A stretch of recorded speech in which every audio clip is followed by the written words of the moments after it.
the artillery fire is louder and louder. Horror film from Bollywood. Ментально находятся именно там, а не здесь.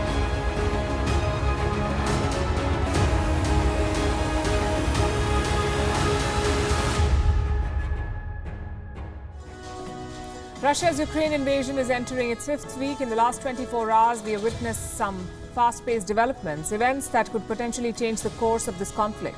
Russia is being accused of poisoning negotiators. This is what the Western media reports say. Billionaire Roman Abramovich and Ukrainian representatives have reportedly developed some symptoms, and they are said to be consistent with chemical weapons poisoning. We have not been able to independently verify any of this. Moscow was quick to issue a denial in the meantime. At the same time, the Kremlin is now talking in a different tone. Russia today committed to reducing military activity in Ukraine. Kiev says a meeting between Volodymyr Zelensky and Vladimir Putin is quite possible now. These are promising signals. So is a truce in sight? Will the fighting finally see an end? For now, nothing has changed on the battleground. The fighting is very much on, and we can say this with a lot of confidence because today we spoke to a former president of Ukraine, Petro Poroshenko. Barely a few minutes into the conversation, there was firing. Mr. Poroshenko was right in the middle of an artillery operation. He said a Russian artillery operation. Despite the obvious threat to his life, he continued talking to us, and we are grateful for his time, and we appreciate his courage. Mr. Poroshenko believes there is still no diplomatic solution in sight, and he also in fact has a message for India's Prime Minister Narendra Modi. Tonight on Gravitas, we'll bring you an excerpt from that exclusive conversation.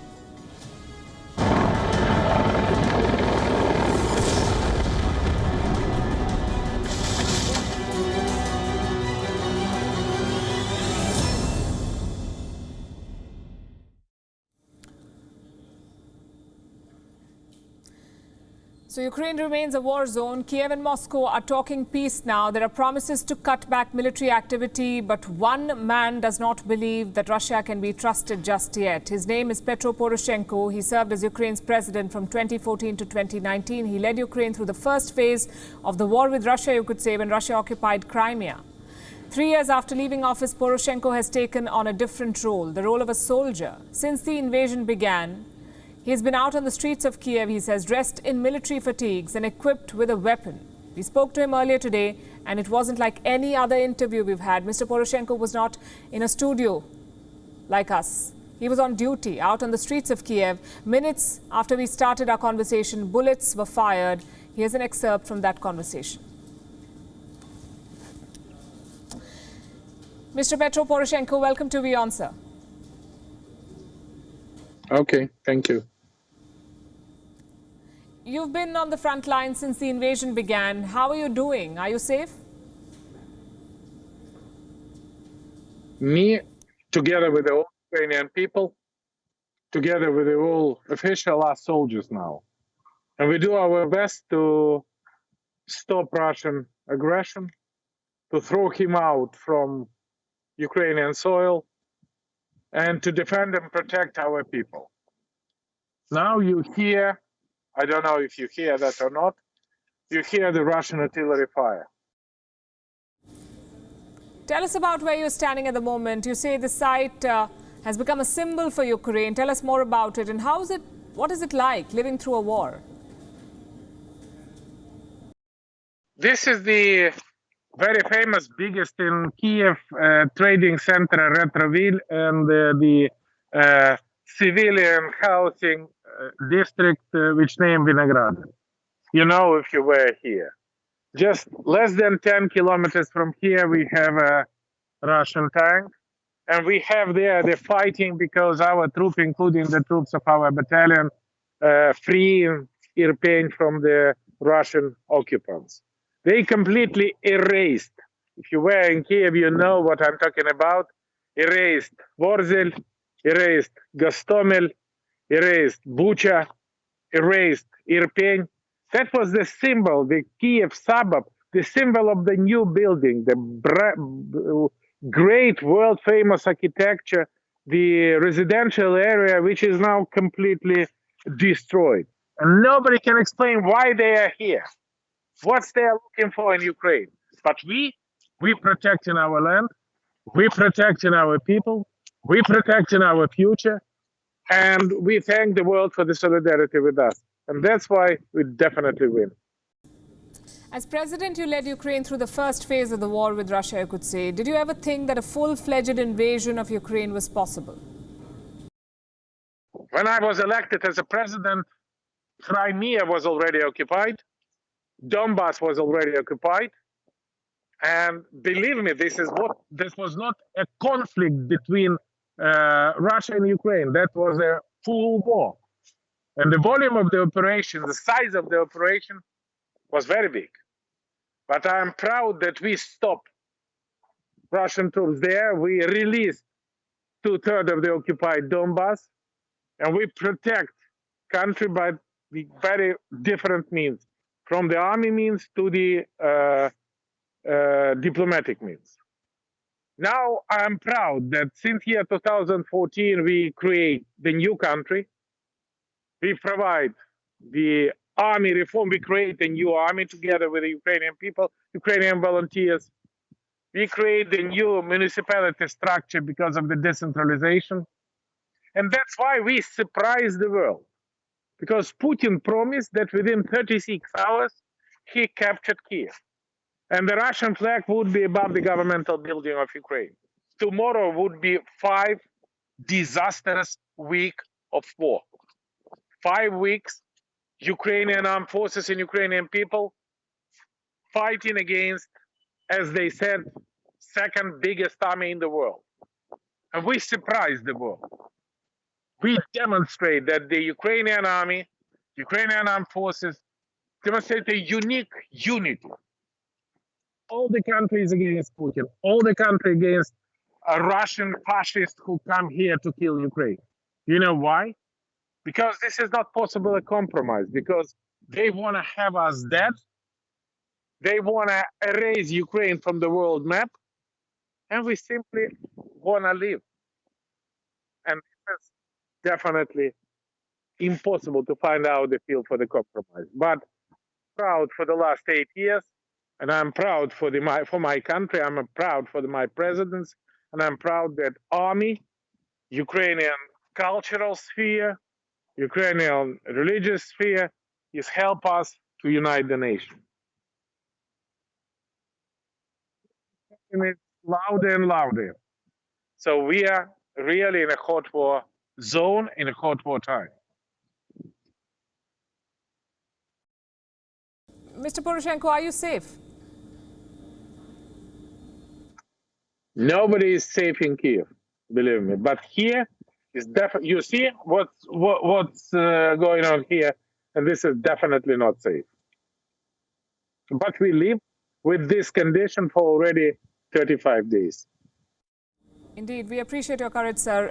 To do this interview in such a difficult condition is no mean feat, and we respect you for that. In the past, you've called Russia's President Vladimir Putin a quote-unquote crazy maniac. What message would you like to send him today?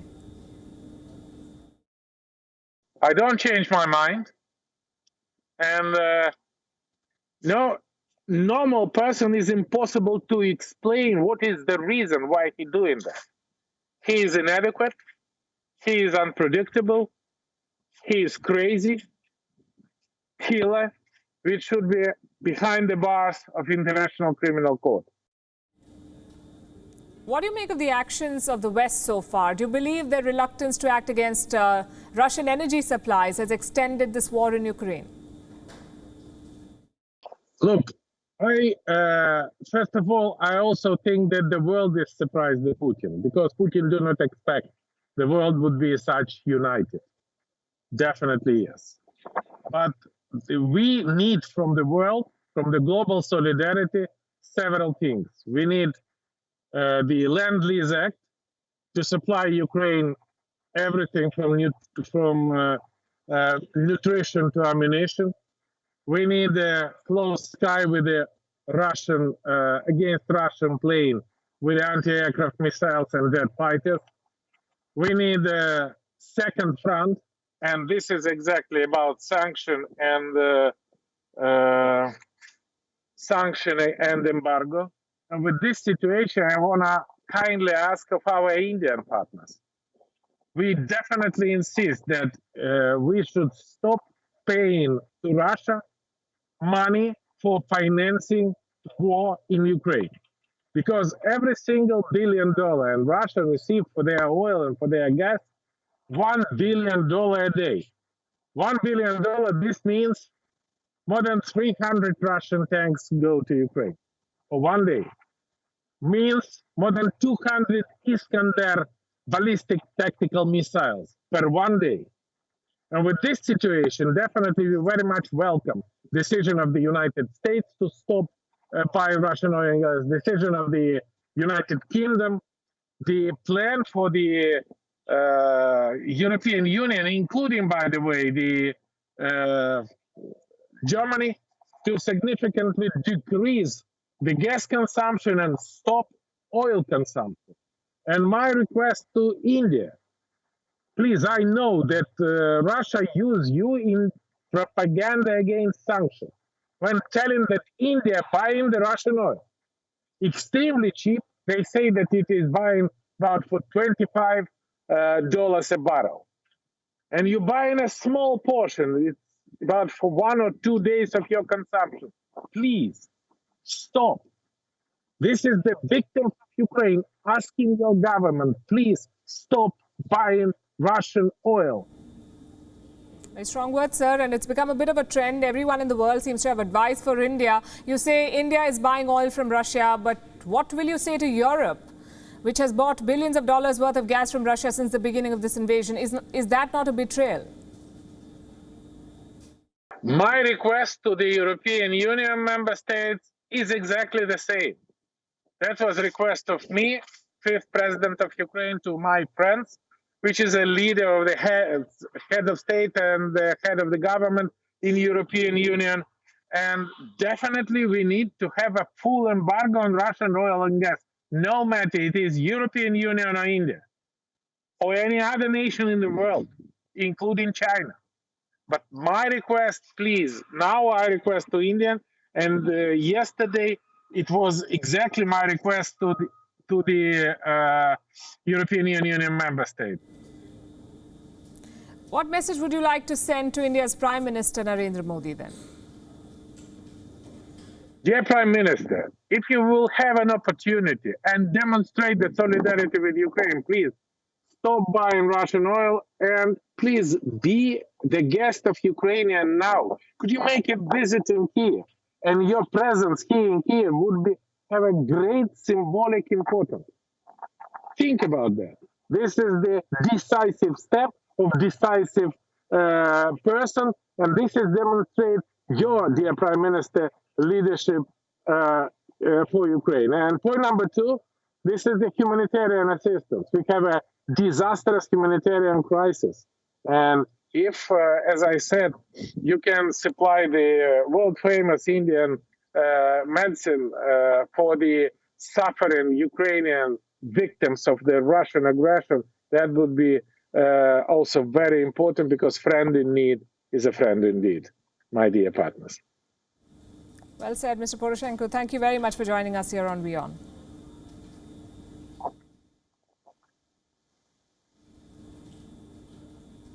And we'll be bringing you that full interview on WION's Global Leadership Series. For the moment, we'll talk about something else, which is related to this war.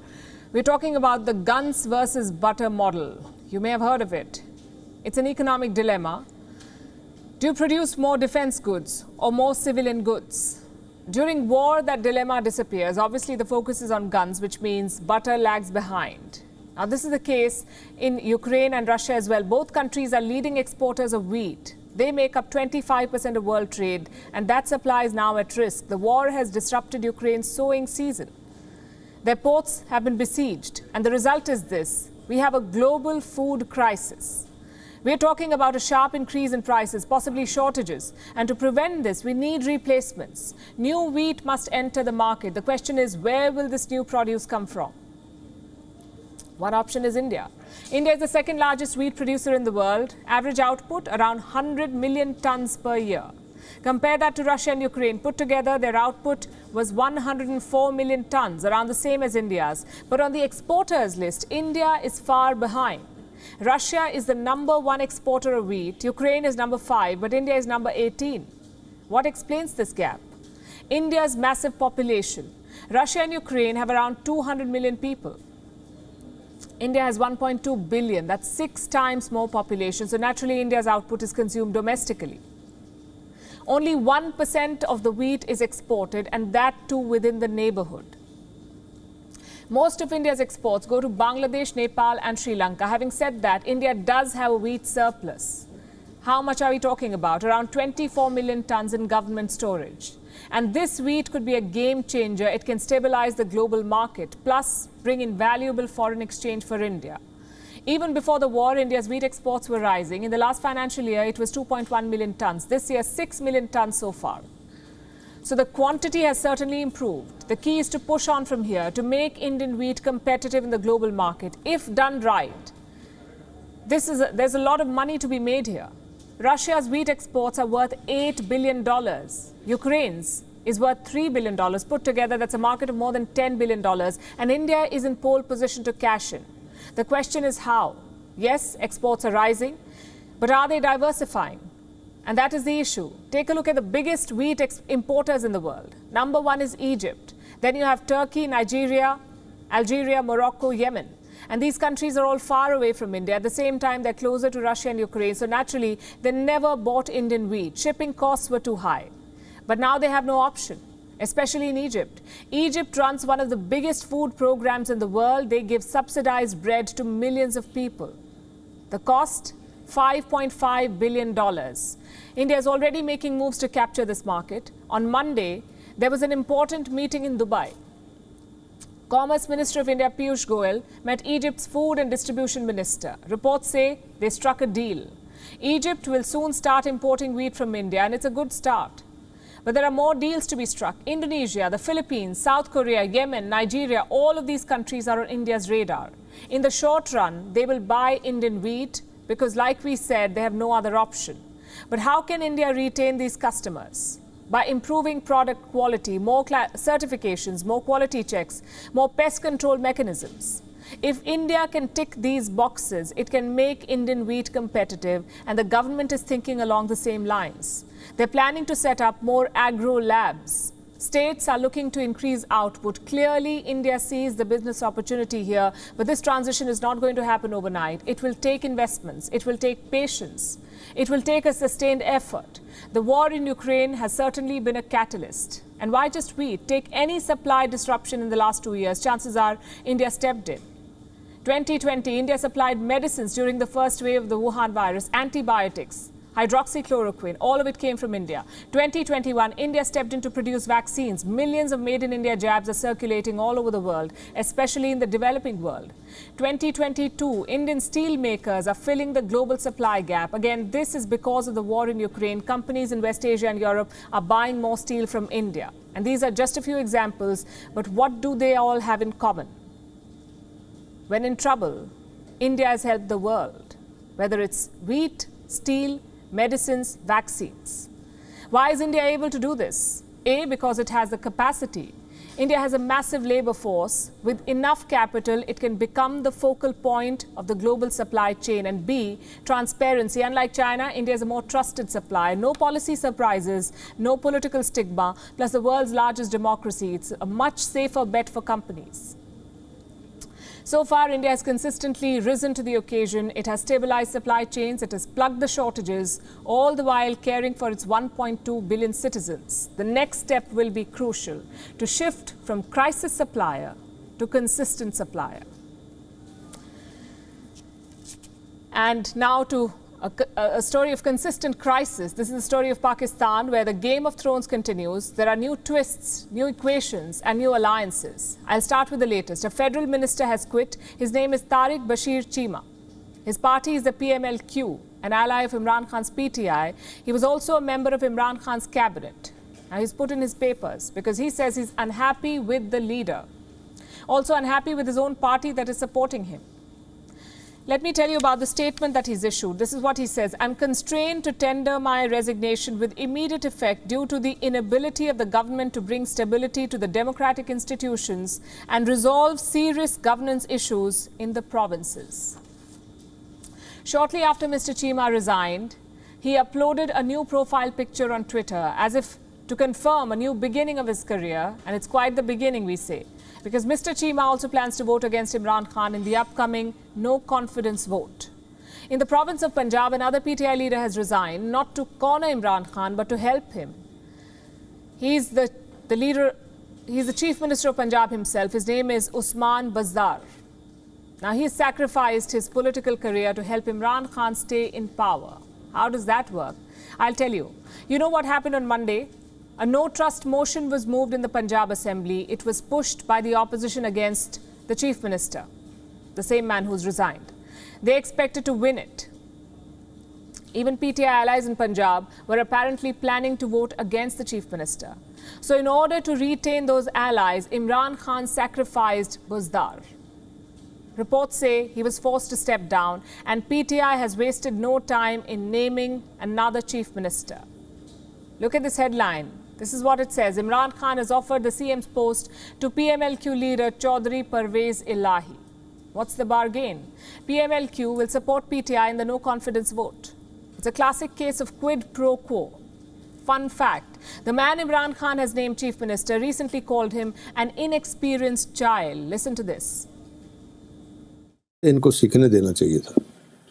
इनके काम इनके बिहाव पे जो होते रहे हैं ना, वो नुकसान हुआ. सीखने का मौका नहीं फिर मिला. नहीं कोई बच्चा सीखेगा तो चलेगा, तो नीचे उतारोगे तो सीखेगा ना. नापियां बदलते रहना सारी जिंदगी. तो नापियां बदली गई हैं 3.5 साल. तो और क्या, अब क्यों नहीं बदली जा रही? हाँ, अब क्यों नहीं फिर नापी बदली जा रही? नापी भी महंगी हो गई है महंगाई की वजह से. Interesting conversation. Now, Imran Khan has picked the same man to be Chief Minister. If that was not embarrassment enough, Imran Khan is being proven a liar by his own system. Background first. On Monday, Imran Khan said the opposition was getting foreign funds and he blamed a foreign hand behind the no-confidence vote. He said he had a letter to prove this claim. Turns out he was lying, and we are not the ones saying it, the Pakistani press is. They say, quote-unquote, relevant authorities in Pakistan have found no evidence of a foreign plot. Which are these relevant authorities? Officials from Pakistan's Foreign Office, apparently. A Pakistani daily reached out to them for clarification, and they've said they had no knowledge of such a plot. Neither did they have any evidence to back Imran Khan's claims. So to put it simply, Imran Khan was lying. Pakistani journalists say this lie could cost him a lot. It could ruin whatever little diplomatic credibility his party has enjoyed overseas. Pakistani actors don't think so, though. They are standing firmly behind their leader, professing their loyalty for him. This includes the likes of Myra Khan, one of Pakistan's biggest movie stars. She posted this on Monday. Imran Khan, Pakistan's flag and a prayer emoji. A host of other Pakistani artists have also expressed solidarity with the Prime Minister, like Adnan Siddiqui, Humayun Saeed, Bilal Masood, Shan Shahid, Sabah Kamar, Annie Khalid. They're all using their influence to build support for Imran Khan. Unfortunately, tweets are not the same as votes. The no-confidence vote has already been tabled. It will be debated on the 31st of March, and the voting will be held in the next 7 days. Will Imran Khan win or lose? Well, we don't know. He's losing wickets for sure. They say research is the bedrock of good journalism. You study, you gather data, you talk to people, and then you report. Well, that's how it usually works. But not at the New York Times, it seems. Their strategy is the exact opposite. First, decide the narrative, then write a report to suit that narrative. Facts don't matter. Let me show you the latest example. This article was published on the 28th of March. Look at the headline. General strike throws India into confusion. Now, let me guess your first reaction. What general strike? Actually, there is a 2-day strike underway. It began on Monday. It continued on Tuesday. Who called the strike? Central trade unions across India. What do they want? Broadly speaking, 2 things. A, roll back proposed changes to the labour law, and B, slow down privatisation. They're calling it an all-India strike, but frankly, it's not. Anybody who has stepped out of their house will tell you that. Cars are moving freely on the roads in India. The only thing obstructing them is traffic jams, and we can do without them. Trains are running fine. Government offices are working. So where exactly is this strike happening? In pockets. In Kerala, for instance, there was a partial shutdown. Buses and taxis were not plying. A few government employees did not turn up, but essential services were unaffected. Same in parts of West Bengal. But beyond that, there was nothing. No mass rallies, no reports of violence, and certainly no confusion. So how did the New York Times get this idea? Because they said the narrative first, and then they wrote the article. Now, don't get us wrong. We're not condemning the strike itself. It was announced in advance, so people had time to prepare. It was limited to 2 days, so no long-term impact. Plus, it's a free country. You can go on strike if you want to. Our issue is with the New York Times' characterization, or should I say mischaracterization. This wasn't a nationwide rebellion, as they made it sound. Most Indians barely knew it was even happening. So how was India thrown into confusion? It wasn't. I'll tell you who is confused here. The editors of the New York Times. On social media, their article triggered hilarious reactions. We've compiled some of the best ones for you. This user, for example, is inconsolable. Why? Because no one informed him about the strike. He could have taken a holiday. And this user is thinking along the same lines. Let me tell you what he wrote. If you're working today, then send this NY Times post to your manager. It is supposed to be a strike holiday. Jokes aside, this is nothing short of fake news, we say. Just think about it. A tiny strike is being blown out of proportion. It is being portrayed as a nationwide revolt. How is this not fake news? Let me quote what the article says. The strike has spread to large parts of India, with supporters of the walkout blocking roads and train tracks and public transportation absent from the streets of many towns. Again, this is not true. Maybe a couple of trains were blocked, a few streets were deserted. But remember the size of India. This is a country of 1.4 billion people. A handful of trains blocked is not a nationwide revolt. At best, it's a distraction. But coming back to my first question, how did the New York Times arrive at this conclusion about this confusion? Did they talk to people? Well, they did. 2 people. 2 people have been quoted in their article. One is a Communist Party member. The second is a trade union representative. Talk about balanced reportage. No comment from the government, no official response. They simply went with their narrative. And just to be clear, this is the same New York Times that published an op-ed by Taliban leader Sirajuddin Haqqani. They have no problem publishing white supremacists either. But an elected Indian government? Well, that's a strict no-no. And the bias does not end there. This article is a perfect example of picking and choosing facts. I'll show you an instance. Here's what the NYT wrote about the strike in South India. In Kerala, it says, in the south, streets were empty and shops shuttered. What a sweeping statement. Here's what the NYT did not report. The Kerala High Court has barred government employees from striking. And I had the order with me. And I'll tell you what it says. One way of looking at the rule is that the government servant has no right to participate in any strike. Equally, it is the duty of the government to prevent the government servant from joining in strikes. Why did the NYT not report this part? Because it did not suit their narrative. And this selective reporting is only for India, by the way. The West gets a free pass. Take a look at this NYT report from March 9th. What does the headline say? Trucker convoy near Washington, D.C. is a low-key protest. So the NYT does understand scale. They do know what is a large protest and what is not. In India, they just chose to ignore it. And it's not the first time. Do you remember their job offer last year? NYT wanted anti-government candidates in India. This is not how balanced journalism works. You need to do your research. You must catch the pulse on the ground. If not, you'll get trolled like the New York Times. They reported a strike that India was yet to discover. For the moment, we're shifting to the Pacific. China wants to build a military base there. And Beijing is working on a deal with the Solomon Islands. We told you about this story last week. The neighborhood is alarmed. Australia says it is worried. New Zealand is gravely concerned. And frankly, they have reason to be worked up. If China builds a base, the Pacific would be militarized. There is strong backlash against the agreement. And the Solomon Islands is not pleased. In fact, the government has taken offense to these comments. They find this criticism insulting. Prime Minister Manasseh Sogavare is outraged. This is what he told his parliament. The security treaty, Mr. Speaker, is pursued at the request of Solomon Islands government. We are not pressured. We are not pressured in any way by our new friends. And there is no intention whatsoever, Mr. Speaker, to ask China to build a military base in Solomon Islands. Goodness. We're insulted. We're insulted by such unfounded stories. We're insulted by such unfounded stories, he says. Sogavare is referring to this document. This is a draft of the proposed deal with China. It was leaked last week, and we told you about it on this show. And going by this draft, there is no ambiguity. It says Chinese ships can make stopovers in the Solomon Islands and Chinese forces can be deployed here. But Sogavare insists that China is not building a base. So has the draft changed? Well, that he won't say. The Prime Minister is not sharing details. All he says at the moment is that the pact is ready to be signed. Same with China. They're bullish on this plan.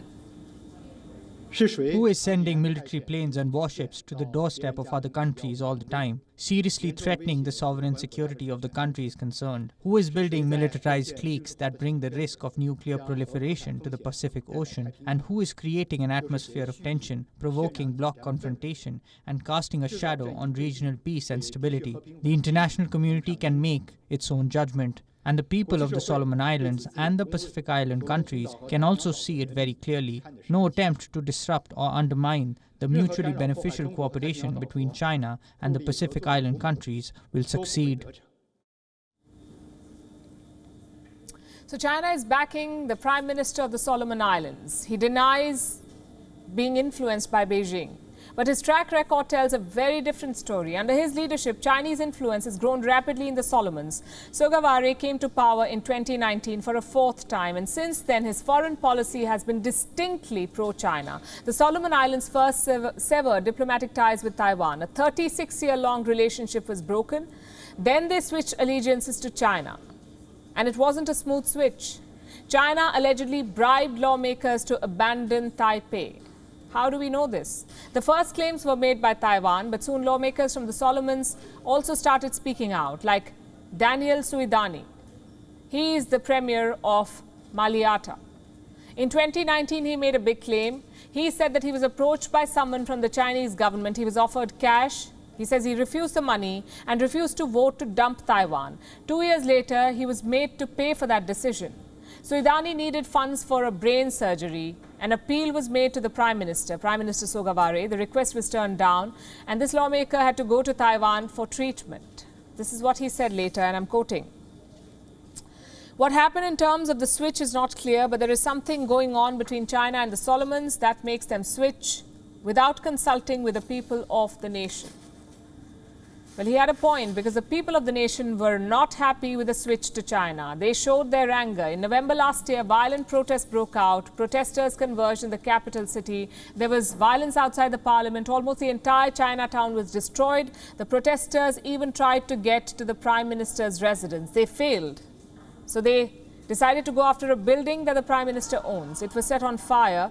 The anger against China and the Solomon Islands is obvious. But Sogavare refused to take any lessons from his past. The damages from the violence last year ran into millions of dollars. What will be the price of a security pact with China?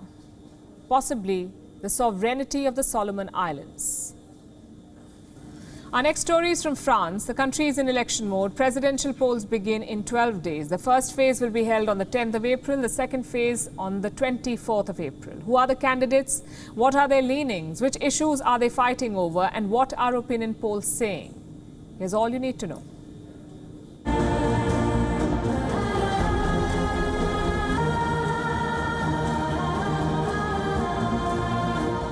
It's election season in France.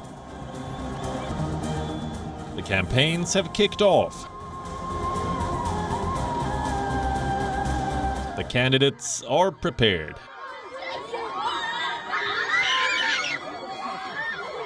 Je me bats pour le projet qui est le mien, pour cette vision qui est I'm fighting for my plan, for my vision, which is that of a united France. Les divisions qui sont là, on ne les a pas toutes corrigées, je suis très lucide. And controversies have begun to flow. This election is likely to go in 2 rounds. The first round will be held on April 10th, post which the top 2 candidates will square off in a second round on the 24th of April. Who are the candidates? Well, there are 12 of them so far. out of which 6 have emerged as the main challengers, 4 men and 2 women.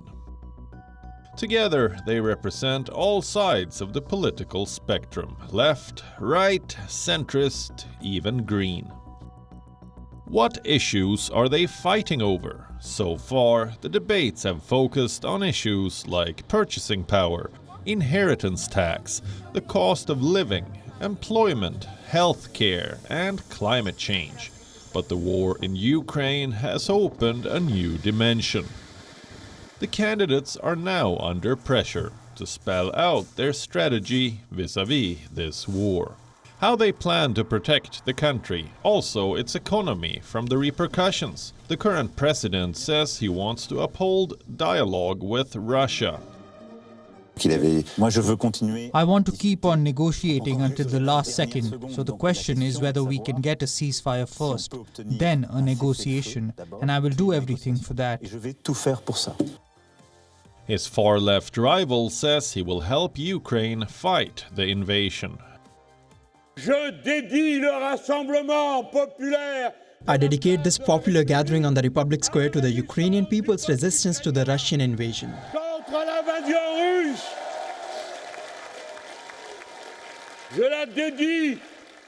I dedicate it to the brave Russians who resist in their own country against war as well as the dictatorship.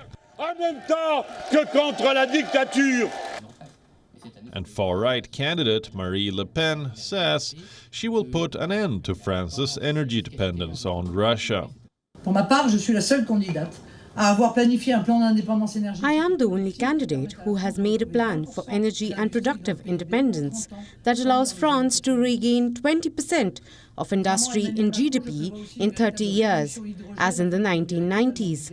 Unlike Emmanuel Macron, I also plan a real hydrogen revolution in order to free us completely, not from gas, but also from many uses of oil. Puis entamerons les études nécessaires au prolongement des réacteurs jusqu'à 60 ans. So, whose promises are working the most? What are the opinion polls saying? So far, Emmanuel Macron has the clear edge. He's leading the opinion polls by a decent margin. Following him closely is Marine Le Pen. And on the third spot is Eric Zemmour. Analysts predict he could spring a surprise at the last moment. Zemmour is being called the French Donald Trump, all thanks to his fiery campaign. He is against taking Ukrainian refugees, he is against allowing immigrants from West Asia, and he wants Muslims in France to renounce their religion. The awful truth, which we know already, is that 67% of French people are worried that France is Islamicizing at full speed.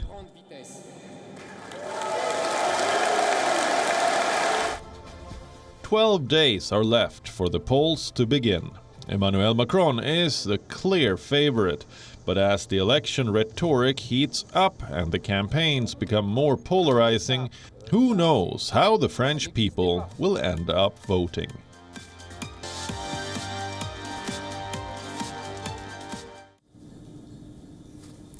Do you know what a boomerang is? It's a piece of curved wood. When thrown, it returns to the thrower. Think of it like Beijing and the Wuhan virus, a classic case of boomerang. China exported the virus and now it has come back to consume China. At a time when the world is moving beyond the pandemic, or learning to live with it at the very least, reopening travel, China is obsessed with zero COVID. And it is pushing it deep into history. Tonight, we bring you two stories. Stories from two Chinese megacities. The first one is Hong Kong. It is battling a severe shortage of beds and isolation facilities. There is also want of empathy. Authorities in Hong Kong have separated at least 2,000 children from their parents. They tested positive for the Wuhan virus and they were taken away from their parents and isolated in hospitals. All of these children are below 10 years of age. Their parents are not being allowed to meet them or take care of them or stay with them in a quarantine facility. We're talking about children below 10 years of age. In some cases, as young as 11 months old.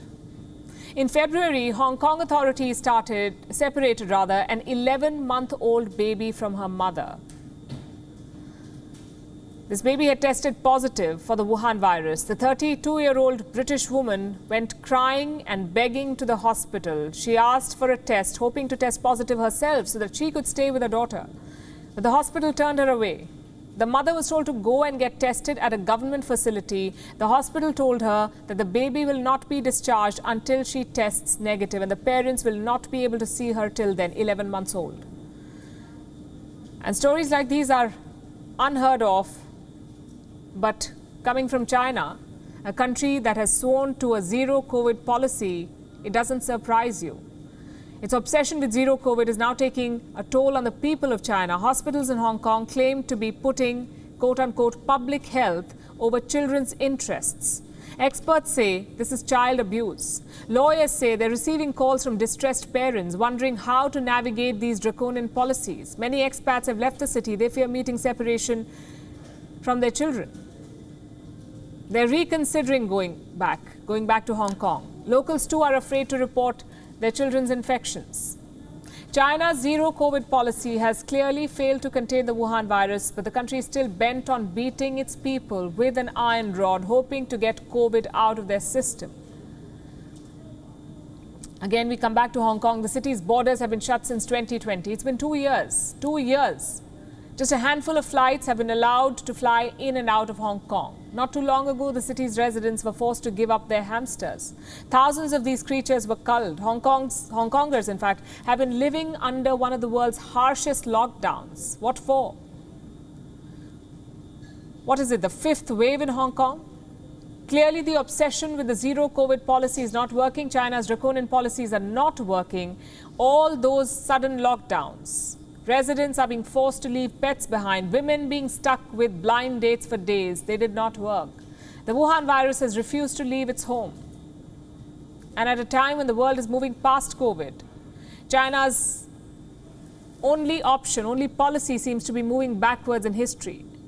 This is how China's financial capital looks right now. This is Shanghai.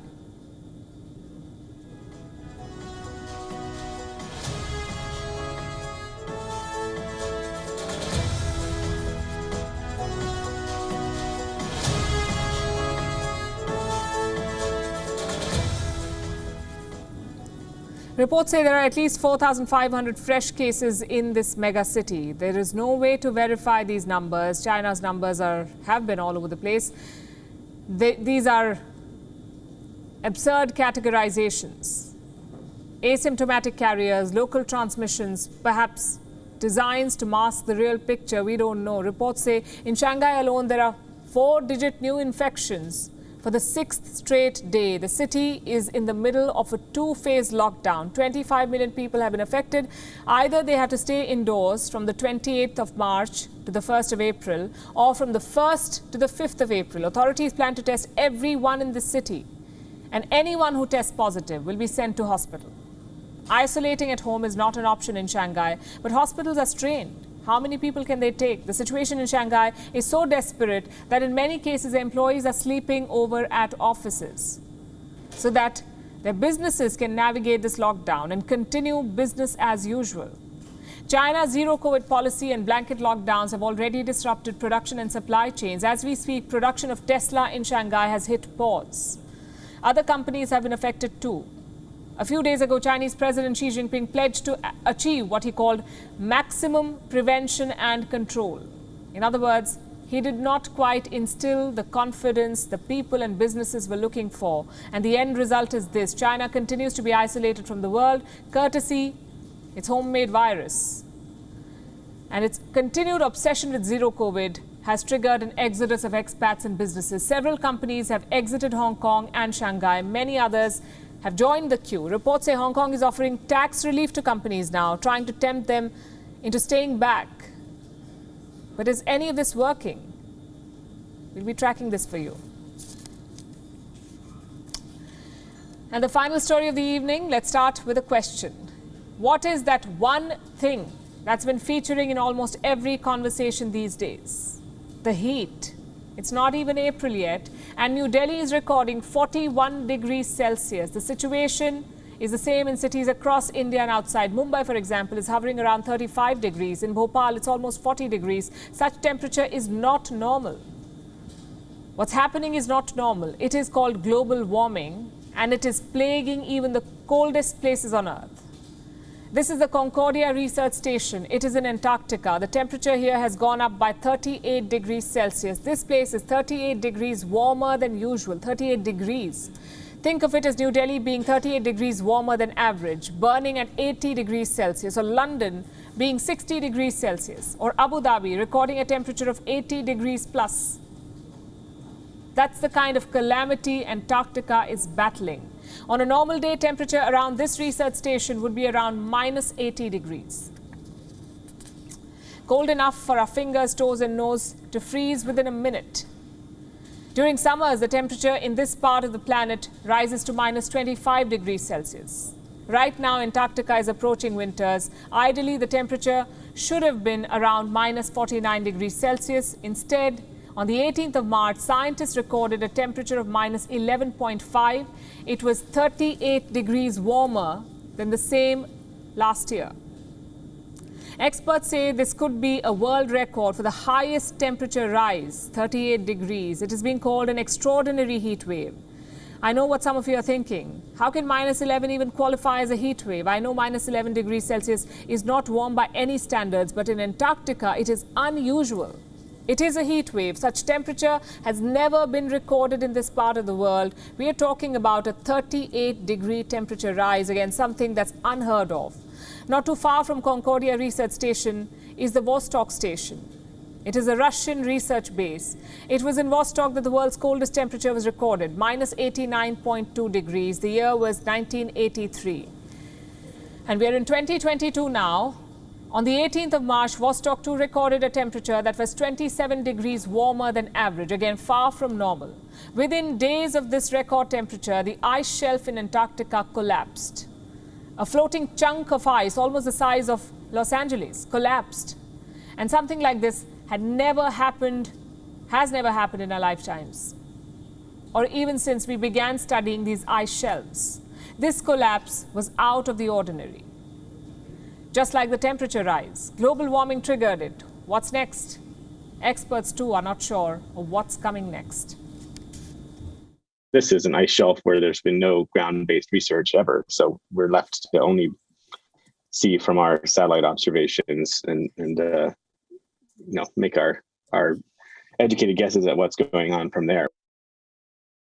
It had been, sort of these slow changes that have happened. Relatively slow changes that have happened with the ocean warming and the glacier flow. One fast thing that happened was that weather event last week. And so that, I wouldn't say that it's the entire story, but it certainly added a pressure onto those ice shelves that we haven't seen before. And so that's why the timing was sort of interesting, I guess. This video shows that our world is changing. Ice caps are disappearing, ice shelves are collapsing. All of this is adding to the warming water. Some of this water will come to the beach near you. The water levels will go up further, and with every passing heat wave, our cities will sink a little more. The soaring temperature, the warming cities, the unbearable March afternoons, the collapsing ice shelves, the rising water levels. This is global warming. It is not a dreaded future anymore. Global warming has become our present reality. What are we doing about it?